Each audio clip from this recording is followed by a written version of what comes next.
بسم الله الرحمن الرحيم. أعوذ بالله من الشيطان الرجيم. بسم الله الرحمن الرحيم.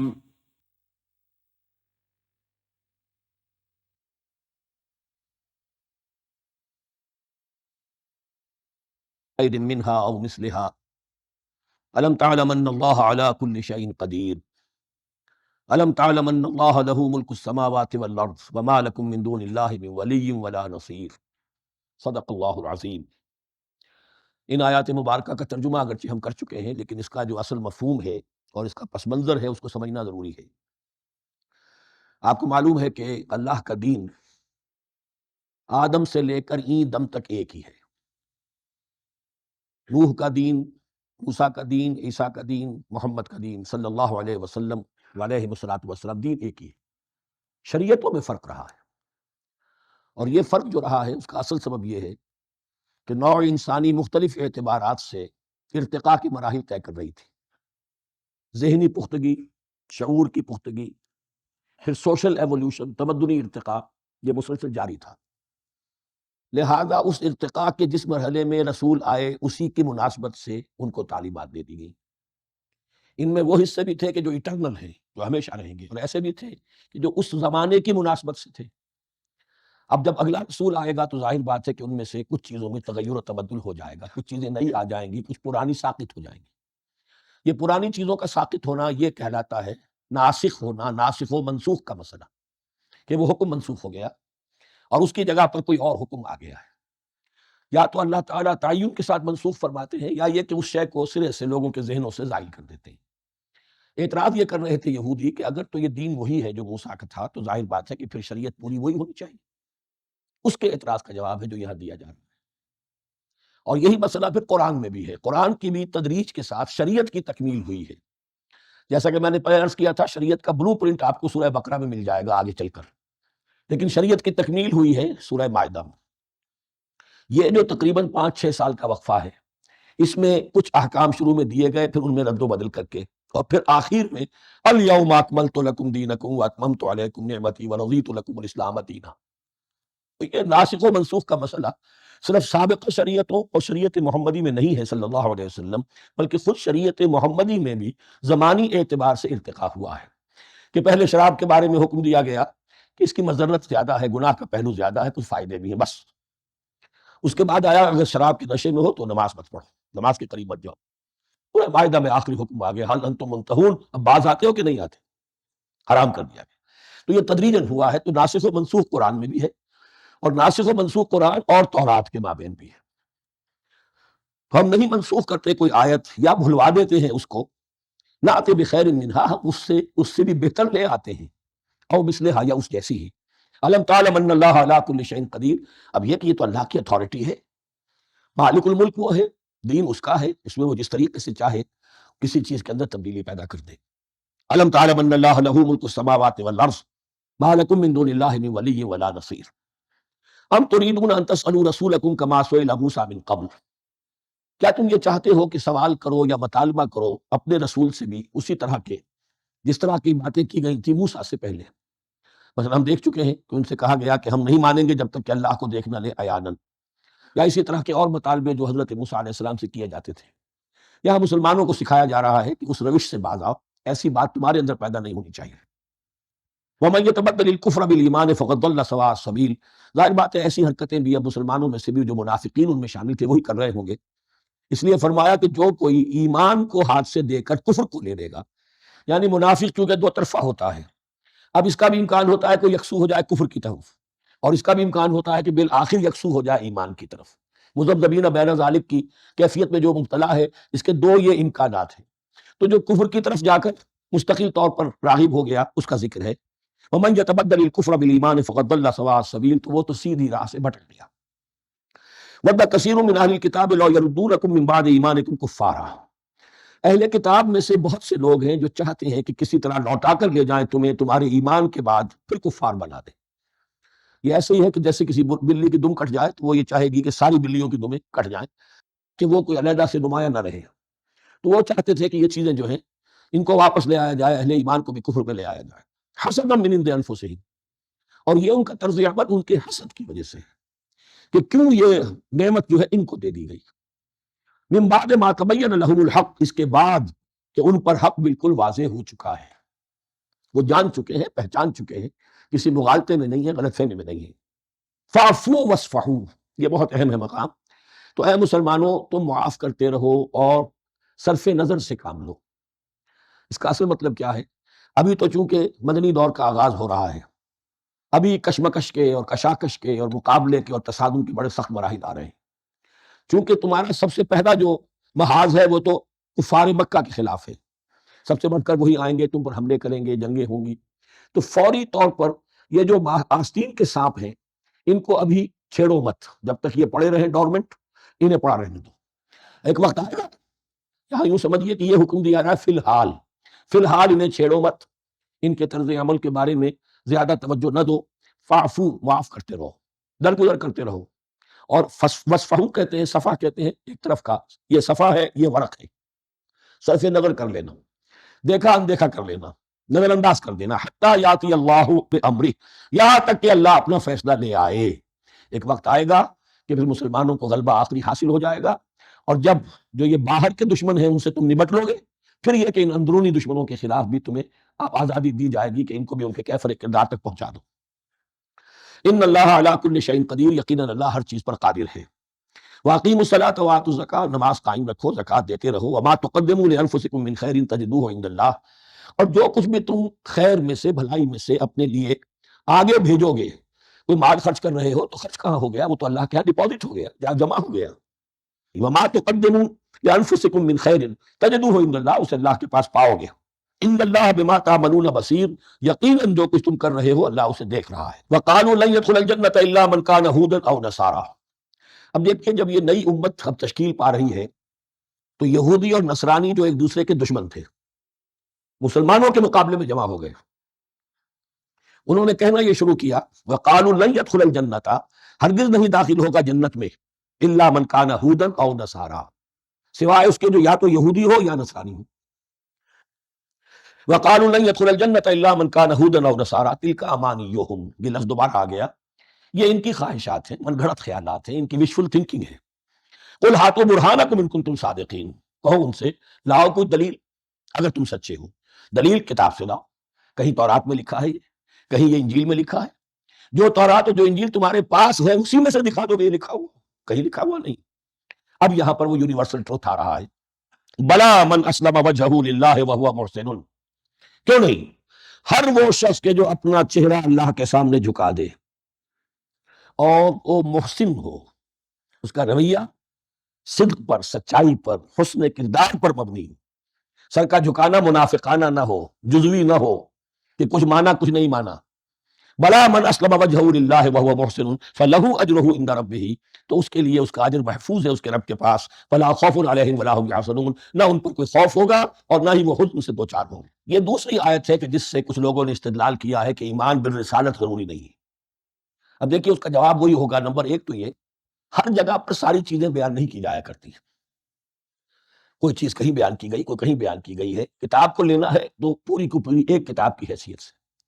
دوسرا یہ کہ یہ سارا سلسلہ کرام جو ہے، جو دو بریکٹس کے مابین آ رہا ہے، اس میں پہلے سے ہے وَآمِنُوا بِمَا أَنزَلْتُ مُصَدِّقًا لِمَا مَعَكُمْ وَلَا تَكُونُوا أَوَّلَ كَافِرٍ بِهِ، تو وہ تو ضرب کھا رہی ہے اس پورے کے پورے مضامین کے سلسلے سے جو ان دو بریکٹوں کے درمیان آ رہا ہے. اب دیکھیے، ایک طرف تو ان کا کہنا یہ تھا کہ جنت میں داخل نہیں ہوگا مگر وہی جو یہودی ہو یا نصرانی ہو. اب عمل کیا ہے؟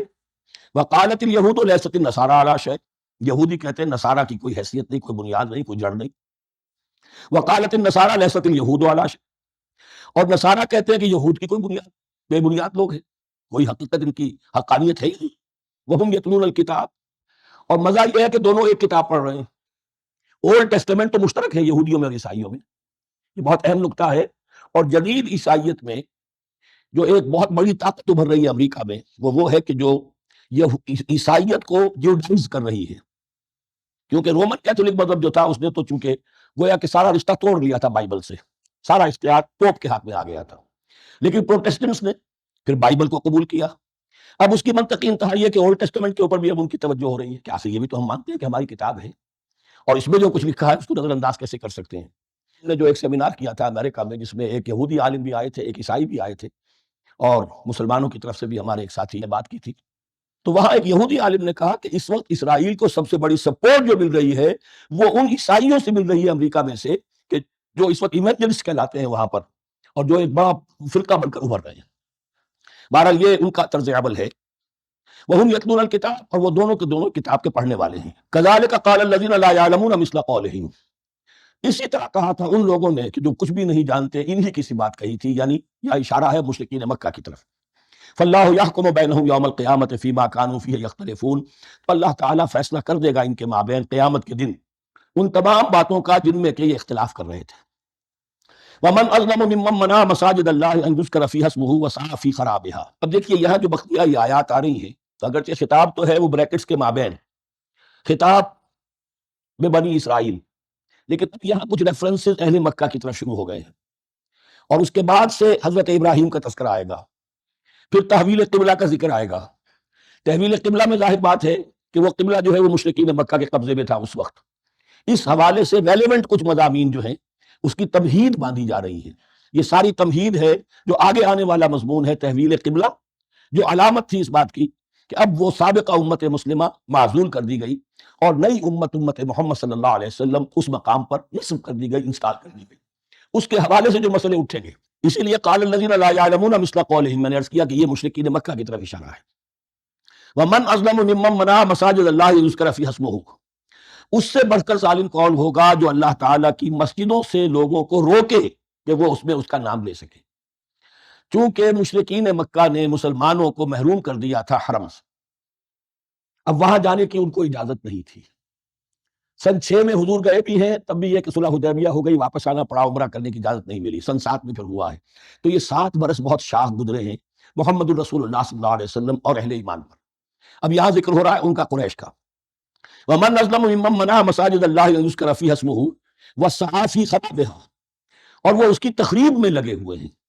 یہ خراب تخریب، یہ تخریب 2 طرح کی ہوتی ہے، ایک ظاہری تخریب ہوتی ہے کسی مسجد کو گرا دینا، اور ایک ظاہری نہیں باطنی معنوی وہ ہوتی ہے۔ وہ جو تخریب ہے وہ یہ ہے کہ توحید کی بجائے اسے شرک کا اڈا بنا دیا ہے۔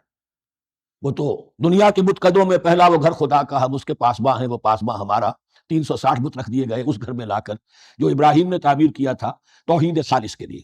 وَسَعَىٰ فِي خَرَابِهَا، یہ لفظ ذرا نوٹ کر لیجئے، یہ ایک حدیث پہ بھی آیا ہے، بڑی دلدوز حدیث ہے، اور میں چاہتا ہوں کہ آپ اسے ذہن میں رکھیں۔ حضور نے فرمایا یوشک ان یاتی علی الناس زمان، اندیشہ ہے کہ لوگوں پر یعنی میری امت پر ایک زمانہ ایسا بھی آ جائے گا، اب گنتے جائیے، لا یبقى من الاسلام الا اسمہ، اسلام میں سے اس کے نام کے سوا کچھ نہیں بچے گا۔ ولا يبقى من القرآن الا رسمہ، قرآن میں سے اس کے رسم الخط، الفاظ اور حروف کے سوا کچھ نہیں بچے گا۔ اسی کی اللہ تعالیٰ نے ضمانت دی ہے، یہ محفوظ رہے گا رسم عثمانی۔ مساجدہم عامرۃ، ان کی مسجدیں آباد تو بہت ہوں گی، وہی خراب من الہدی، ہدایت سے خالی ہو جائے، یہ خراب کے لفظ سے، یا خراب من الہدی، وعلماؤہم شر الناس تحت ادیم السماء، اور ان کے علماء آسمان کی چھت کے نیچے کی بدترین انسان ہیں۔ من عندہم تخرج الفتنۃ وفیہم تعود، فتنہ انہی کے اندر سے برآمد ہوگا، انہی میں گھس جائے گا، یعنی ان کا کام فتنہ انگیزی، مخالفت، جنگ و جدال، بھڑکانا، اپنے اپنے فرقے کے لوگوں کے جذبات کو بھڑکاتے رہنا اور مسلمانوں کے اندر اختلافات کو ہوا دینا، یہی ان کا کام رہ جائے۔ آج جن کو ہم علماء کہتے ہیں ان کی عظیم اکثریت اس کیفیت سے دوچار ہو چکی ہے۔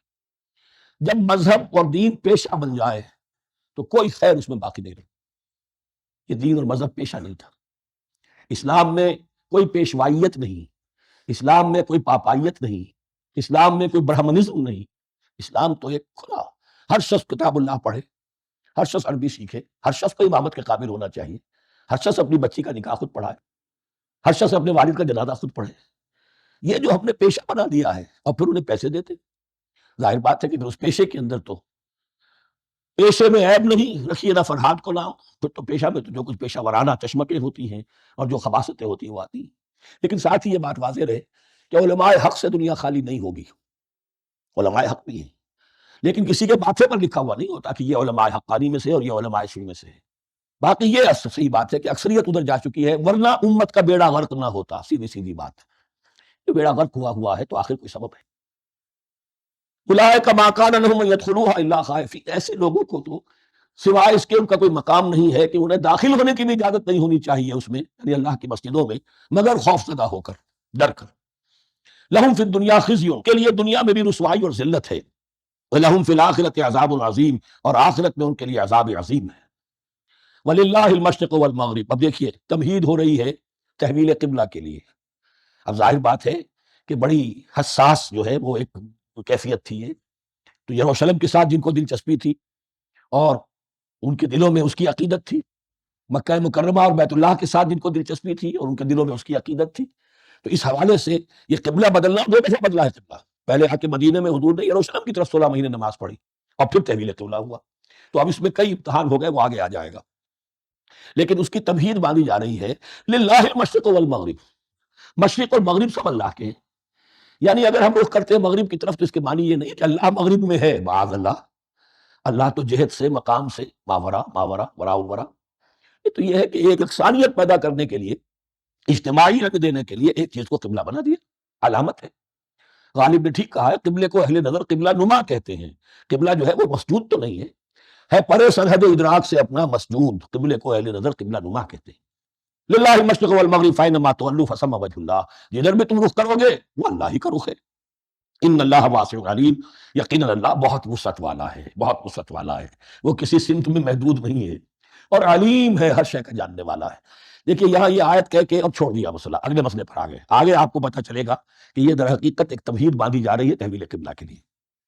وقالوا اتخذ اللہ ولدا سبحانہ، اور ان میں وہ بھی ہیں، اب ظاہر بات ہے یہاں پھر اشارہ ہو رہا ہے وہ اہل مکہ کی طرف، جنہوں نے یہ کہا ہے کہ اللہ نے اولاد اپنے لیے اختیار کی، یعنی وہ کہتے تھے کہ یہ جو فرشتے ہیں یہ اللہ کی بیٹیاں ہیں، نصارہ کہتے تھے کہ حضرت مسیح اللہ کے بیٹے ہیں، اور یہودیوں کا بھی ایک گروہ ایسا تھا جو حضرت عزیر کو اللہ کا بیٹا کہتا تھا۔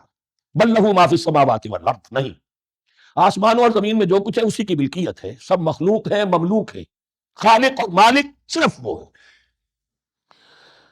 کل لہ قانتون، اور سب کے سب اس کے فرما بردار ہیں، بڑے سے بڑا رسول، بڑے سے بڑا ولی، بڑے سے بڑا فرشتہ، بڑے سے بڑے اجرام سماویہ، سب کل لہ قانتون، بدیع السماوات والارض، وہ آسمان اور زمین کو پیدا کرنے والا ہے بغیر کسی شے کے۔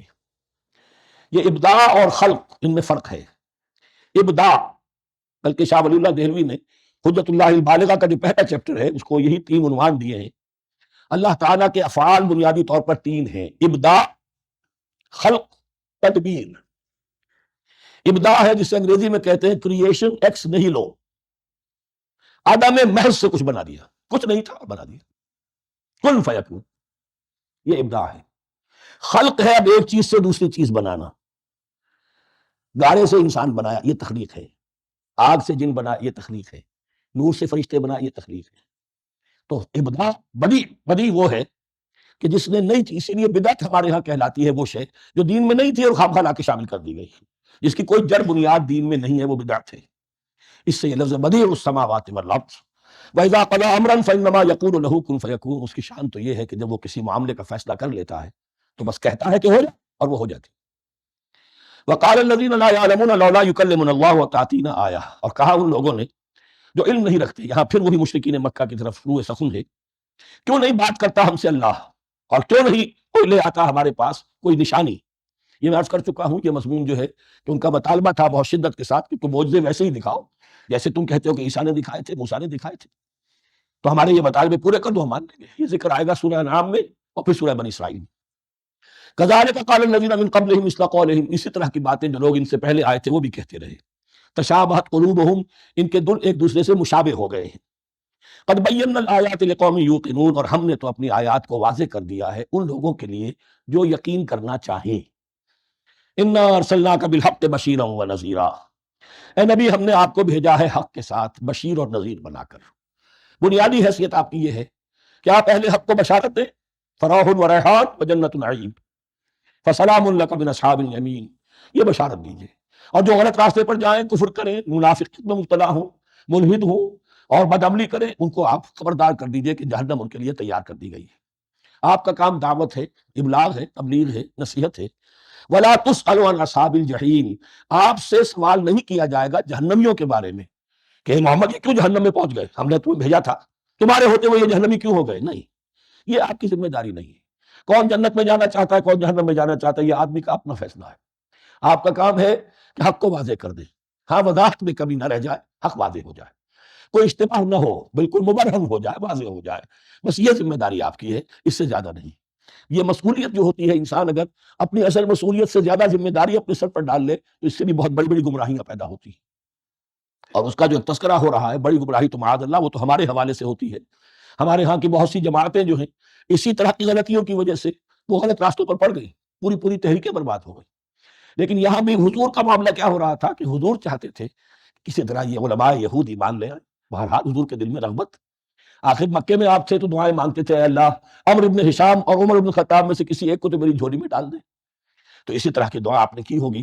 فرمایا وَلَن تَرْضَىٰ عَنكَ الْيَهُودُ وَلَا النَّصَارَىٰ حَتَّىٰ تَتَّبِعَ مِلَّتَهُمْ، اے نبی کسی مغالطے میں نہ رہیے، ہرگز راضی نہیں ہوں گے آپ سے نہ یہ یہودی اور نہ نصرانی جب تک کہ آپ پیروی نہ کریں ان کی ملت کی،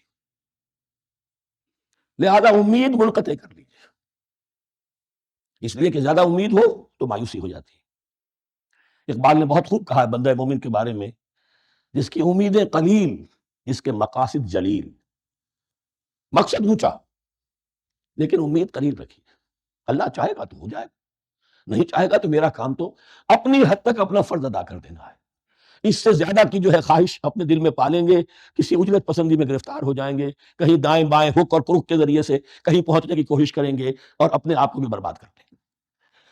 لن ترضى عنك اليهود ولا النصارى حتى تتبع ملتهم قل ان هدى الله هو الهدى، کہہ دیجئے دیکھو ہدایت تو ہے اللہ کی ہدایت، ولئن اتبعت اهواءهم، اور نبی آپ بھی کان کھول کر سن لیں، اگر آپ نے ان کی خواہشات کی پیروی کی، یہاں ہم جوڑ دیں گے الفاظ بالفرض بفرض محال، اگر آپ نے ان کی خواہشات کی پیروی کی کہ کچھ چلو لے دو کر معاملہ کر لو، کچھ ان کی بات مانو، کچھ اپنی بات منوا لو، یہ مکے میں بھی قریش کی طرف سے بھی آیا تھا کہ کچھ اپنی بات منوا لیجیے، کچھ ہماری بات کمپرومائز کیجیے، اب ظاہر بات کہ یہاں اب یہود کے ساتھ یہی معاملہ ہے۔ وَلَئِنِ اتَّبَعْتَ أَهْوَاءَهُمْ بَعْدَ الَّذِي جَاءَكَ مِنَ الْعِلْمِ مَا لَكَ مِنَ اللَّهِ مِنْ وَلِيٍّ وَلَا نَصِيرٍ، اور اگر بفرض محال آپ نے پیروی کی، ان کی خواہشات کی، اس کے بعد کہ آپ کے پاس علم آ چکا، تو نہیں ہوگا کوئی بھی اللہ کے مقابلے میں آپ کے لیے کوئی مددگار یا حمایتی، معاذ اللہ معاذ اللہ۔ حق کی تلوار بڑی ننگی ہے، اور یہاں اللہ کا عدل یہ فرد سے فرد تک بدلتا نہیں ہے، نہ امت سے امت کی طرف بدلے گا، قوم اور کسی اور قوم سے ایک معاملہ، کسی دوسری قوم سے کوئی اور معاملہ نہیں، اللہ کے اصول ہیں، اللہ کے قوانین ہیں، اس کی فطرت ہے، فطرت اللہ التی فطر الناس علیہا، پھر یہ کہ اس کی سنت ہے، لن تجد لسنت اللہ تحویلا ولن تجد لسنت اللہ تبدیلا، الذین آتیناہم الکتاب یتلونہ حق تلاوتہ، وہ لوگ کہ جنہیں ہم کتاب دیتے ہیں وہ اس کی تلاوت کرتے ہیں جیسا کہ اس کی تلاوت کا حق ہے۔ اس پر میں نے اپنے کتابچے میں بحث کی ہے، تلاوت کا اصل حق کیا ہے۔ مسلمانوں پر قرآن مجید کے حقوق نامی کتابچہ، اب یہاں پہ تفصیل سے بیان کرنے کا وقت نہیں ہے، لیکن ایک بات جان لیجیے کہ تلاوت کا لفظ جو قرآن کے لیے قرآن نے اختیار کیا، یہ بڑا ذو معنیین ہے۔ تلا یتلو ہم اسے بھی کہتے ہیں پڑھنا، اور تلا یتلو کسی کے پیچھے پیچھے چلنے کو کہتے ہیں۔ والشمس وضحاها والقمر اذا تلاها، سورج کے بعد پیچھے آتا ہے چاند، تو یتلو کے معنی کیا ہے؟ when you are reading the book you are following the text۔ بعض لوگوں کو دیکھا ہوگا انگلی ان کی چلتی ہے ساتھ ساتھ، وہ بیچارے جو زیادہ ماہر نہیں ہیں تو تاکہ نگاہ ادھر سے ادھر نہ ہو جائے، ایک سطح سے دوسری سطح پر نہ پہنچ جائے، انگلی بھی ساتھ ساتھ پھیرتے ہیں، تو فالوئنگ دی ٹیکسٹ۔ لیکن اس تلاوت کا اصل حق کیا ہوگا؟ جب آپ اس کتاب کو فالو کریں، اسے اپنا امام بنائیں، اس کے پیچھے چلیں، اس کا اتباع کریں، اس کی پیروی کریں، جس کی کہ دعا ہم کرتے ہیں وَاجْعَلْهُ لَنَا إِمَامًا وَنُورًا وَهُدًى وَرَحْمَةً، تو اللہ تو بنائے گا ہمارا امام اس کو اسی وقت جب کہ ہم سچ نہ کر لیں کہ ہم اس کتاب کے پیچھے چلیں گے۔ الَّذِينَ آتَيْنَاهُمُ الْكِتَابَ يَتْلُونَهُ حَقَّ تِلَاوَتِهِ أُولَٰئِكَ يُؤْمِنُونَ بِهِ، جو اللہ کی کتاب کی تلاوت کا حق ادا کریں اور اس کی پیروی بھی کریں، وہی ہے جو اس پر ایمان رکھتے ہیں۔ جو نہ تلاوت کا حق رکھتے ہوں ادا کریں، نہ پیروی کریں، وہ دعویٰ کریں کہ ہمارا ایمان ہے تورات پر اور کتاب پر، تو یہ دعویٰ جو ہے جھوٹا دعویٰ ہے۔ میں وہ حدیث آپ کو سنا چکا ہوں، ما آمن بالقرآن من استحل محارمہ، جس شخص نے قرآن کی کسی حرام کردہ شے کو اپنے لیے حلال کر لیا، اس کا قرآن پر کوئی ایمان نہیں۔ ومن یکفر بہ فاولئک هم الخاسرون، اور جو اس کا کفر کرے گا تو وہی لوگ ہیں خسارے میں رہنے والے۔ اب وہ بریکٹ بند ہو رہی ہے، وہ آیت کے جو 6 رکوع کے شروع میں آئی تھی دوبارہ آ گئی جوں کی توں، یا بنی اسرائیل اذکروا نعمتی التی انعمت علیکم وانی فضلتکم علی العالم۔ یہ ترتیب ذہن میں رکھیے۔ اور دوسری آیت بھی جو کہ تو یہ ہے کہ ترتیب تھوڑی سی بدلی ہے، بریکٹ یوں بناتے تو اس کی چونچ ادھر ہوتی ہے تو اس کی چونچ ادھر ہوتی ہے، تو اسی طریقے سے ذہن میں رکھیے کہ دوسری آیت کی ترتیب تھوڑی سی بدل دی درمیانی، اور وہ بھی درمیان میں چونچ والا معاملہ جو ہوتا ہے۔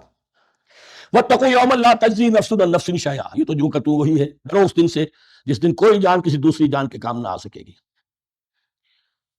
وَلَا يُقْبَلُ مِنْهَا عَدْلٌ، وہاں کیا تھا وَلَا يُقْبَلُ مِنْهَا شَفَاعَةٌ، یہاں کیا آیا وَلَا يُقْبَلُ مِنْهَا عَدْلٌ، نہ اس سے کوئی فدیہ قبول کیا جائے گا۔ وَلَا تَنفَعُهَا شَفَاعَةٌ، یہ شفاعت بعد میں لے آئے، عدل پہلے لے آئے، وہاں شفاعت پہلے ہے عدل بعد میں، بس یہ تبدیلی ہے۔ وَلَا هُمْ يُنصَرُونَ، اور یہ پھر جو کا تو وہی جو پہلی آیت میں تھا، جو 6 رکوع کی دوسری آیت ختم ہوئی، نہیں انہیں کوئی مدد مل سکے گی۔ یہ جو حصہ تھا جو تقریباً 10 رکوعوں پر مشتمل تھا، سورہ بقرہ کے 18 رکوع کہ جن میں روح سخن ہے سابقہ امت مسلمہ کی طرف، 4 رکوع بڑے عموم کے حامل تھے، لیکن بین السطور وہاں بھی اشارے موجود تھے، روح سخن جو تھا وہ بنی اسرائیل کی طرف۔ 10 رکوعوں میں صراحت کے ساتھ ساری گفتگو ہونی سے ہے، الا یہ کہ ایک جگہ مسلمانوں سے خطاب کر لیا، کچھ آخر میں اہل مکہ کا تذکرہ بھی ہو گیا۔ اب اس کے بعد ذکر شروع ہو رہا ہے حضرت ابراہیم علیہ السلام کا، وہ بات سمجھ لیجیے کہ کیا وجہ ہے اس کی۔ دیکھیے حضرت ابراہیم کی نسل کی یہ 2 شاخیں چلی، ویسے تو 3 ہیں، عام طور پر لوگوں کے علم میں ہے کہ 2 بیویاں تھیں، حضرت ہاجرہ سے حضرت اسماعیل پیدا ہوئے، بڑے تھے، حضرت سارہ سے حضرت اسحاق، ان کے بیٹے یعقوب، یعقوب کے 12 بیٹے بنو اسرائیل۔ حضرت اسماعیل کو حضرت ابراہیم نے آباد کیا خانہ کعبہ کے پاس لا کر، بواد غیر ذی زرع، تو وہاں یہ جو ایک نسل چلی۔ لیکن نبوت جو ہے حضرت ابراہیم کے بعد حضرت اسماعیل کو تو ملی، اس کے بعد مسلسل یوں سمجھیے کہ تقریباً 3000 کا فصل ہے سالوں کا کہ کوئی نبوت اس شاخ میں نہیں آئی۔ نبوت کا سلسلہ چلا دوسری شاخ میں، حضرت یعقوب، حضرت اسحاق، حضرت یعقوب، حضرت یوسف، چلتے جائیے، اور پھر حضرت موسیٰ اور ہارون سے شروع ہو کر حضرت عیسیٰ اور یحییٰ تک 1400 برس مسلسل۔ اگرچہ تیسری شاخ بھی تھی، بنو قطورہ کہلاتے، تیسری اہلیہ آپ کی تھی قطورہ، بنی قطورہ میں سے ان کی اولاد بڑی کثیر تھی، ان میں سے ایک مدین تھے، مدین یا مدیان، ان میں حضرت شعیب کی بعثت ہوئی تھی۔ حضرت شعیب بھی حضرت ابراہیم کی نسل میں سے ہیں لیکن بنی مدیان میں سے۔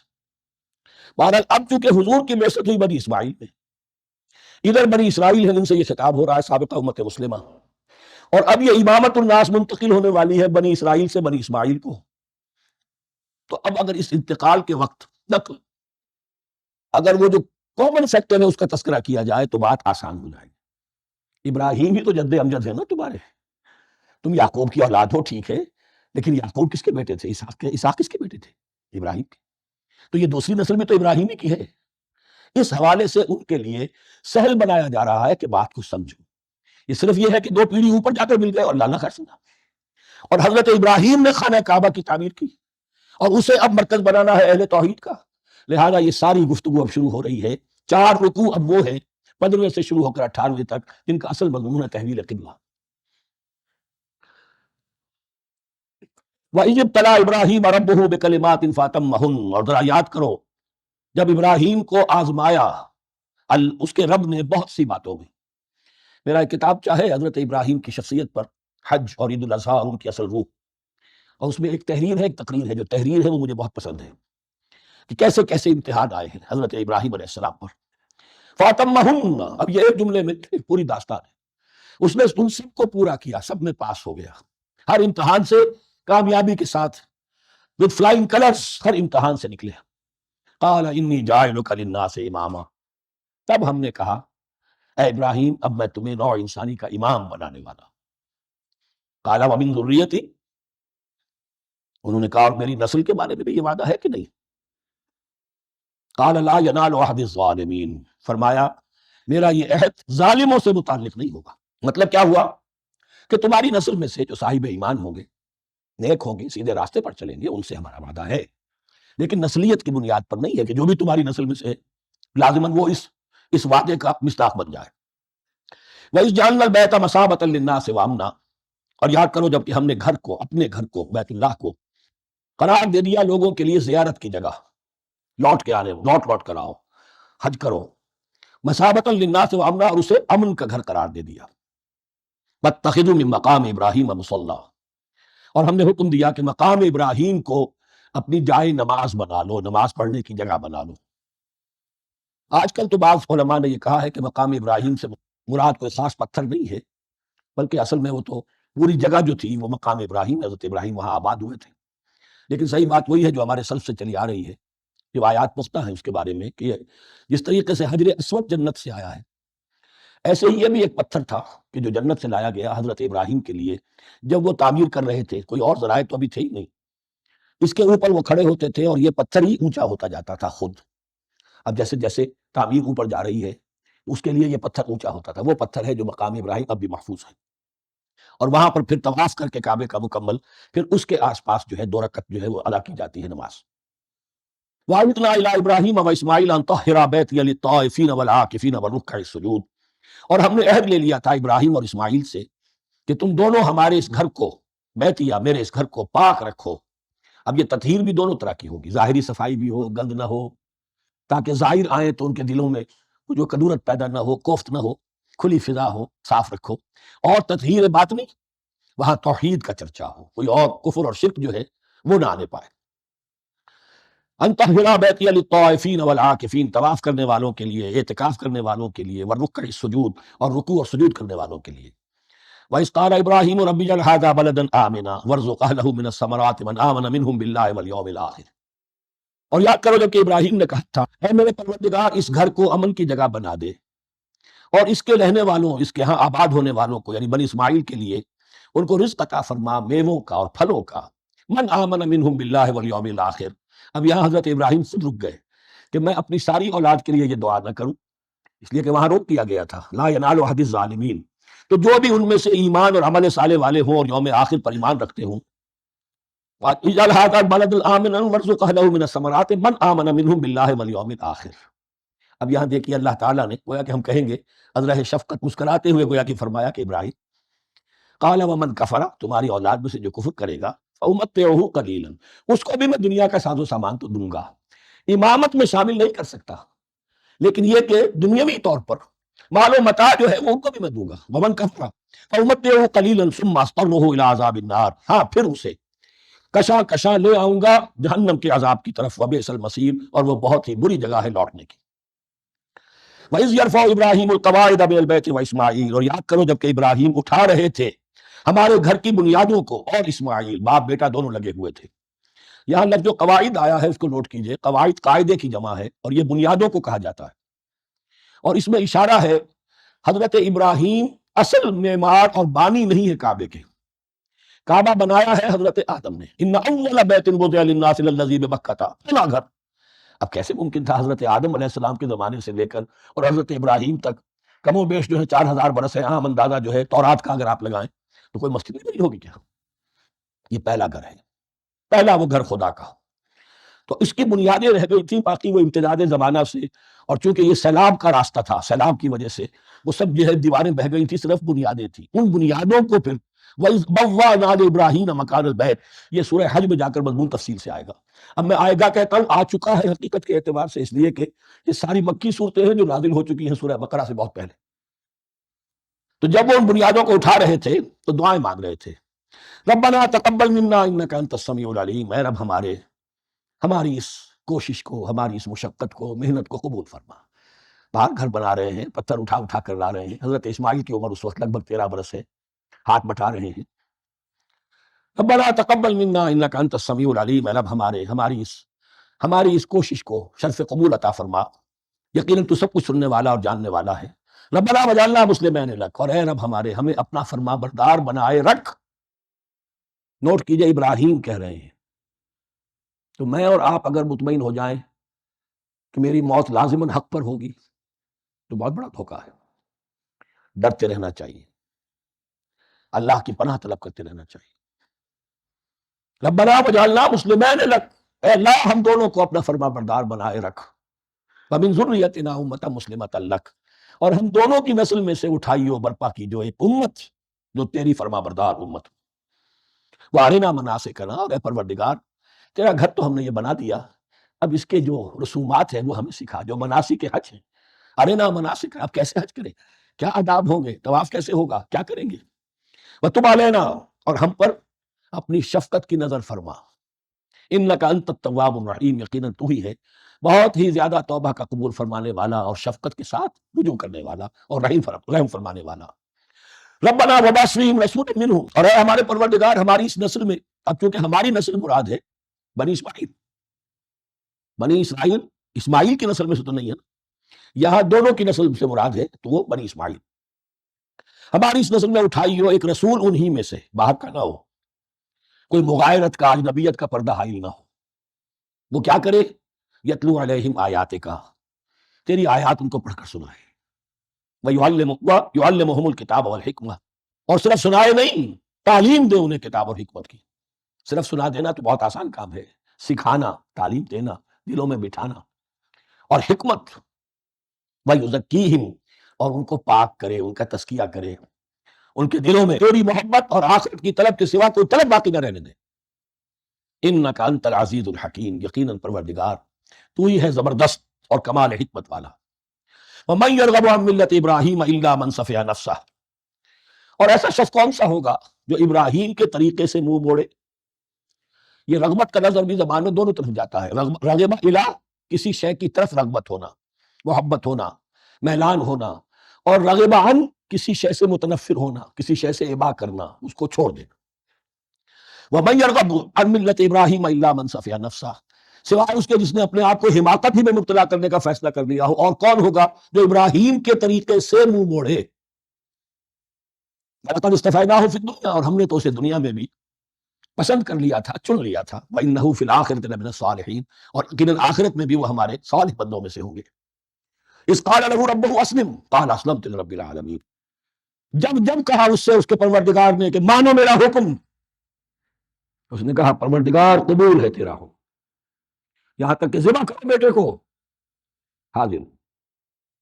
یہ آخری امتحان تھا، آخری 100 برس کی عمر میں، 87 برس کی عمر میں دعائیں مانگ مانگ کر بیٹا لیا تھا اسماعیل.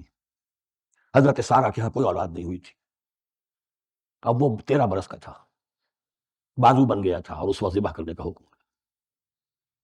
جب بھی کہا ہم نے مانو ہمارا حکم، قال اسلمت لرب العالمین، اللہ تعالی ہمیں بھی توفیق دے کہ اس کی پیروی کرے. ووصى بها ابراہیم وبنیہ ویعقوب، اور اسی کی وصیت کی تھی ابراہیم نے بھی اپنے بیٹوں کو اور یعقوب نے بھی. یا بنیہ، وہ کیا اچھی نصیحت ہے میرے بیٹو، ان اللہ اصطفیٰ لکم الدین، دیکھو اللہ نے تمہارے لیے دین کو پسند فرما لیا ہے. کون سا دین؟ فلا تموتن الا وانتم مسلمون، اور دیکھنا موت نہ آنے پائے مگر فرما برداری کی حالت میں. یہی بات آئے گی سورہ آل عمران میں مسلمانوں سے خطاب کر کے، یا ایھا الذین آمنوا اتقوا اللہ حق تقاتہ ولا تموتن الا وانتم مسلمون، اور ان الدین عند اللہ الاسلام ومن یبتغ غیر الاسلام دینا فلن یقبل منہ. ام کنتم شہداء اذ حضر یعقوب الموت، کیا تم اس وقت موجود تھے جب یعقوب کی موت کا وقت آیا، جب آدم کی یعقوب پر موت، یہ لفظی ترجمہ ہوگا. اذ حضر یعقوب الموت اذ قال لبنیہ ما تعبدون من بعدی، حضرت یعقوب نے اپنے سارے بیٹوں کو جمع کیا، 12 کے 12، اور مصر میں پہنچ چکے تھے یہ حضرت یوسف علیہ السلام کے ذریعے سے، جو سورہ یوسف میں ساری کہانی آئے گی. وہاں انتقال ہوا تو انہوں نے اپنے بیٹوں کو جمع کیا. اذ قال لبنیہ ما تعبدون من بعدی، میرے بعد تم کس کی پوجا کرو گے، کس کی پرستش کرو گے. یہ بات نہیں تھی کہ انہیں معلوم نہیں تھا، لیکن یہ کہ ایک میثاق، قول و قرار اور پختہ کرنے کے لیے. قالوا نعبد الہک و الہ آبائک ابراہیم و اسماعیل و اسحاق، تو کہا کہ ہم پوجیں گے، بندگی کریں گے، پرستش کریں گے آپ کے معبود کی اور آپ کے آبا ابراہیم، اسماعیل اور اسحاق کے معبود کی.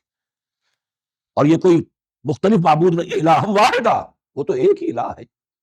وَنَحْنُ لَهُ مُسْلِمُونَ، ہم اس کے لیے، اس کے سامنے سر جھکاتے ہیں، اسی کی فرما برداری کا اقرار کرتے ہیں. تِلْكَ أُمَّةٌ قَدْ خَلَتْ، یہ آیت 2 مرتبہ آئے گی اسی رکوع میں. یہ ایک گروہ تھا انسانوں کا جو گزر گیا، ابراہیم، اسماعیل، اسحاق، یعقوب، ان کی اولاد. قد خلت، وہ گزر گئے.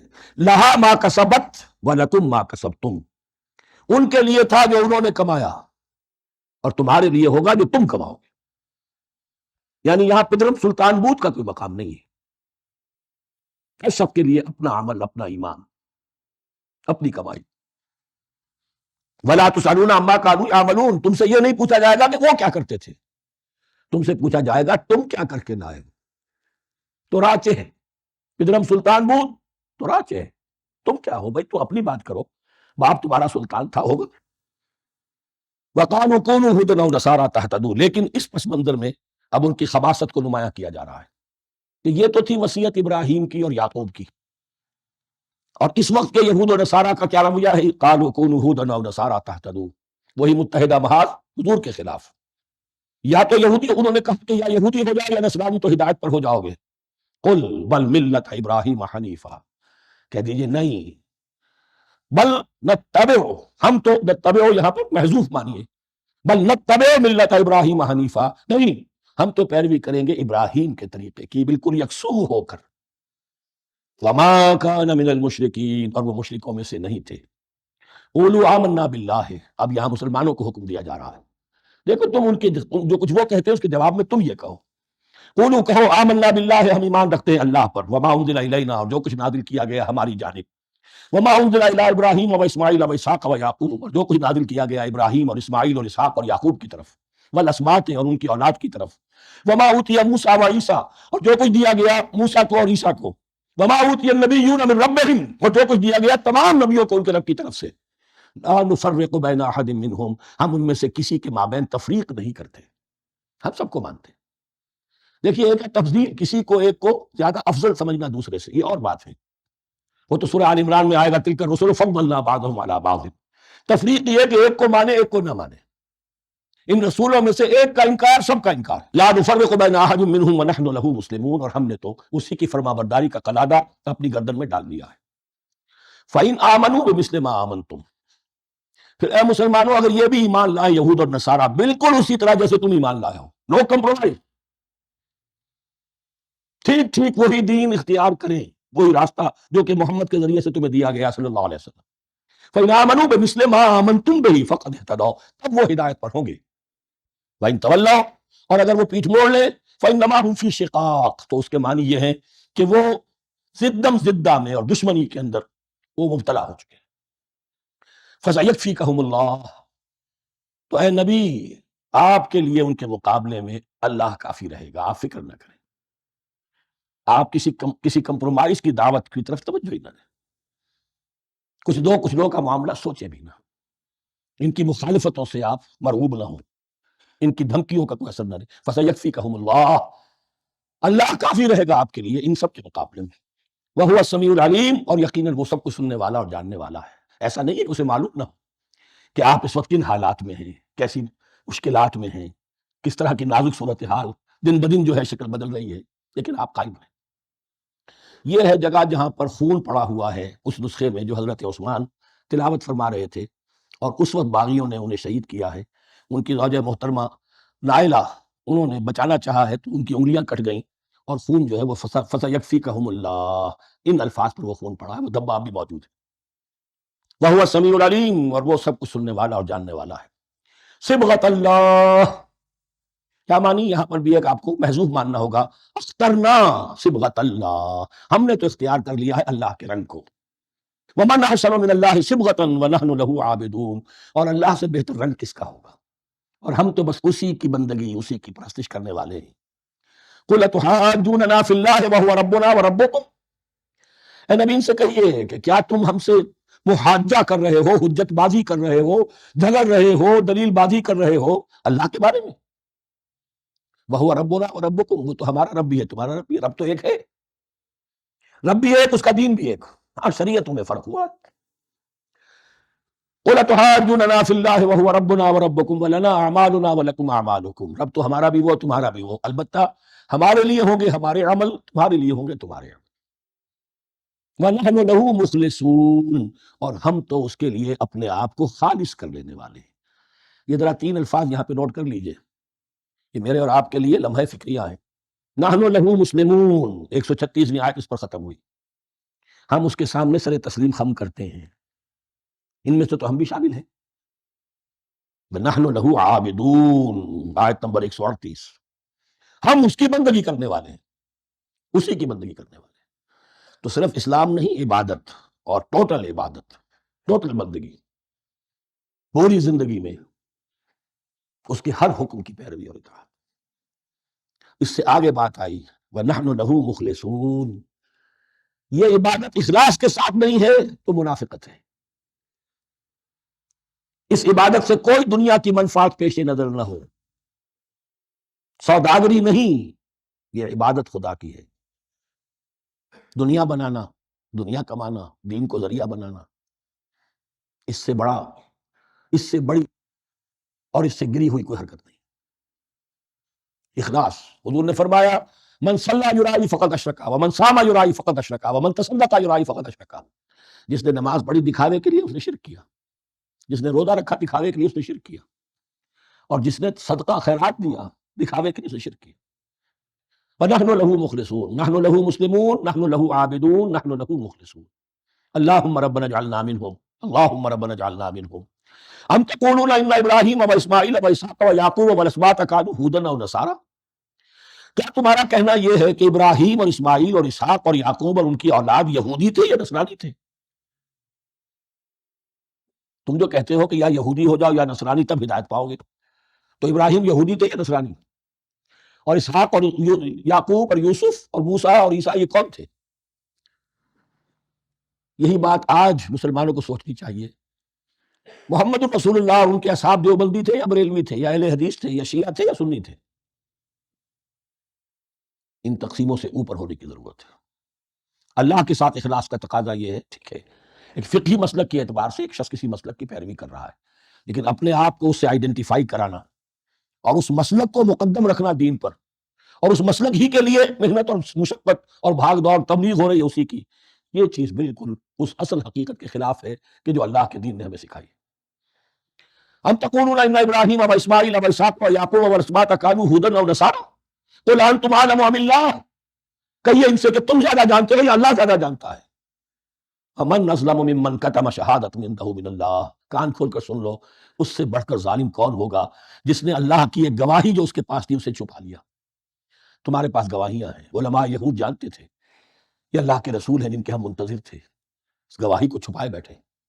ومن اظلم ممن كتم شهادة عنده من اللہ وما اللہ بغافل عما تعملون، اور اللہ ہرگز غافل نہیں ہے کہ اس سے جو تم کر رہے ہو۔ تلک امۃ قد خلت، یہ گروہ مقدس جماعت تھی یہ جس کے یہ گلے سرسبت تھے، گزر گئے۔ لہا ما کسبت ولکم ما کسبتم، جو کمائی انہوں نے کی، جو عمل انہوں نے کمائے وہ ان کے لیے، تمہارے لیے نہیں، تمہارے لیے وہ ہوگا جو تم کماؤ گے۔ ولا تسألون عما كانوا يعملون، اور تم سے ان کے عمل کے بارے میں نہیں پوچھا جائے گا کہ انہوں نے کیا کیا، تم سے سوال یہ ہوگا کہ تم نے کیا کیا۔ بارک اللہ لی ولکم فی القرآن العظیم ونفعنی وإیاکم